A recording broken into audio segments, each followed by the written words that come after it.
There's something so similar between our administration and Al-Qaeda in its certainty that God is on its side that is laughable.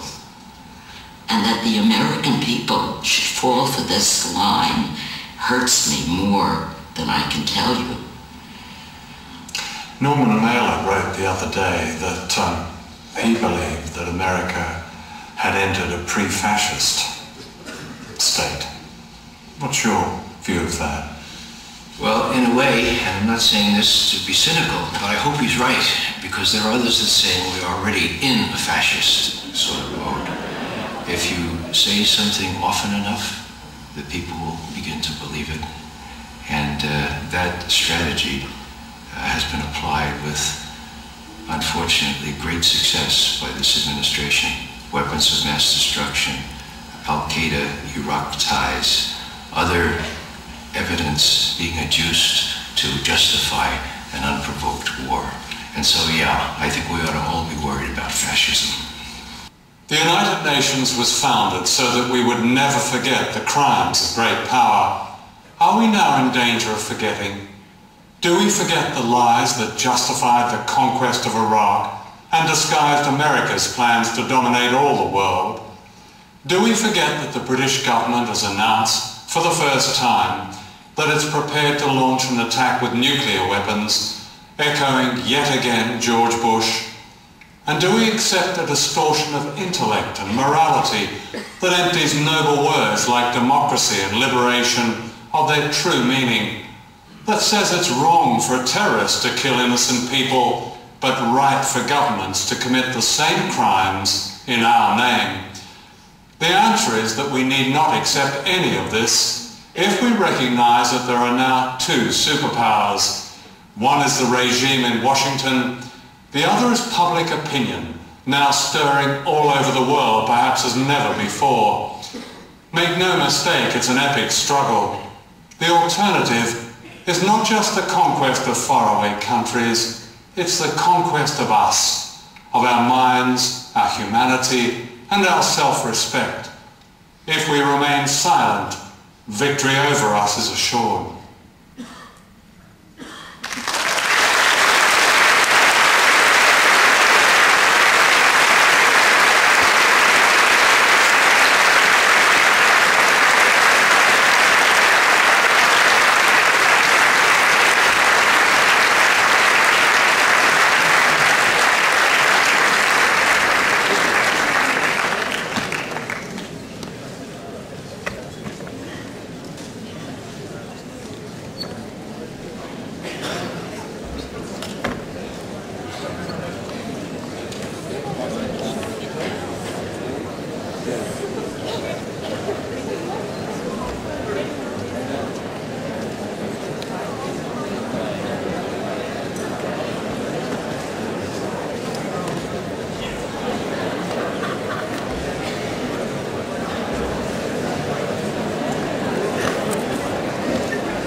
As I say, the film was made in 2003.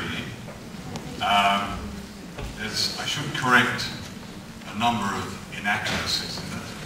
The figure of 10,000 civilians, which so shocked Mr. Bolt and Mr. Fife and others, was of course a huge underestimate.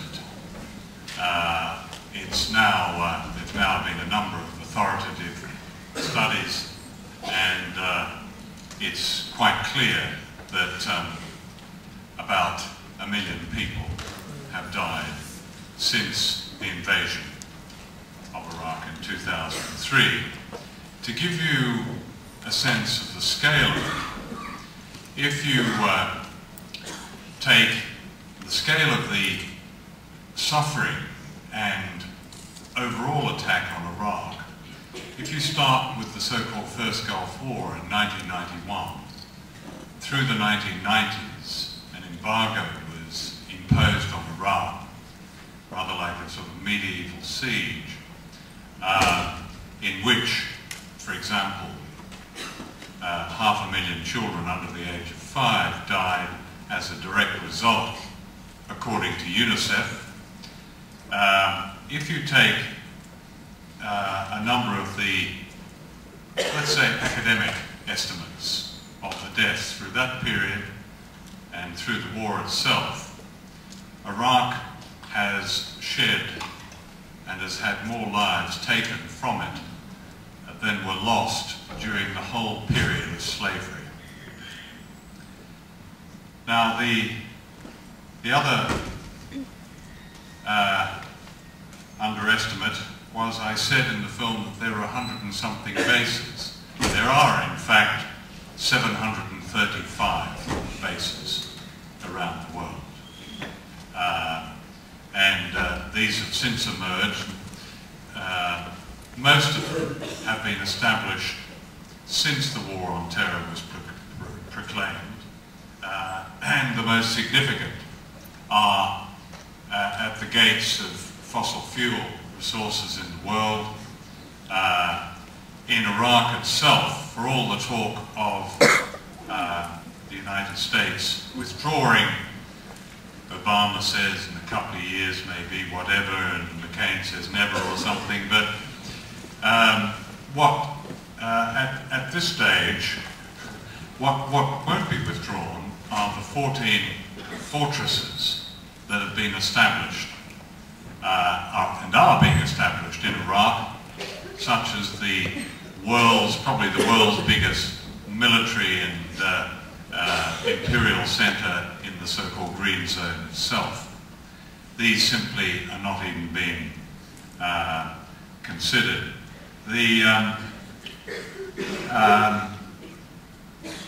Now,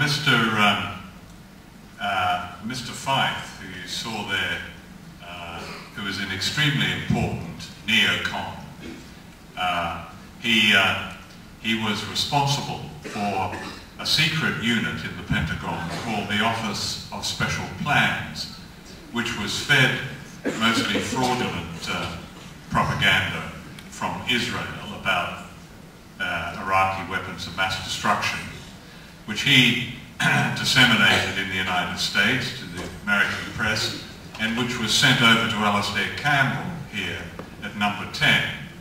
So he was a very central figure in the lies that started this whole awful tragedy underway.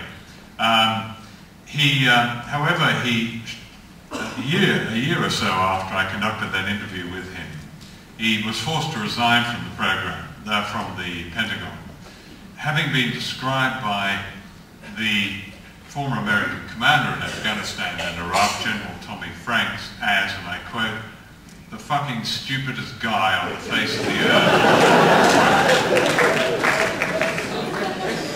It's a sort of shorthand for a lot of others. He was found guilty by the Pentagon's Inspector General of what they call inappropriate behaviour, which is, we're talking about underestimates and everything, for God's sake. You know, for setting up this rogue propaganda unit, which was, as I say, at the heart of it. But then I looked up in the 9/11 report, the official report called the Keane Report, and there's a footnote about Fife, which I didn't realise, that he had suggested when 9/11 happened that the US hold off invading Afghanistan and instead bomb Paraguay, which has quite a substantial Shia community. And his reason for this was to surprise Al-Qaeda by bombing somewhere in the world. I mean, I would take these people very seriously, but you have to really understand the kind of insanity that really exists behind there. Colonel Hum, his name was, he interrupted the interview.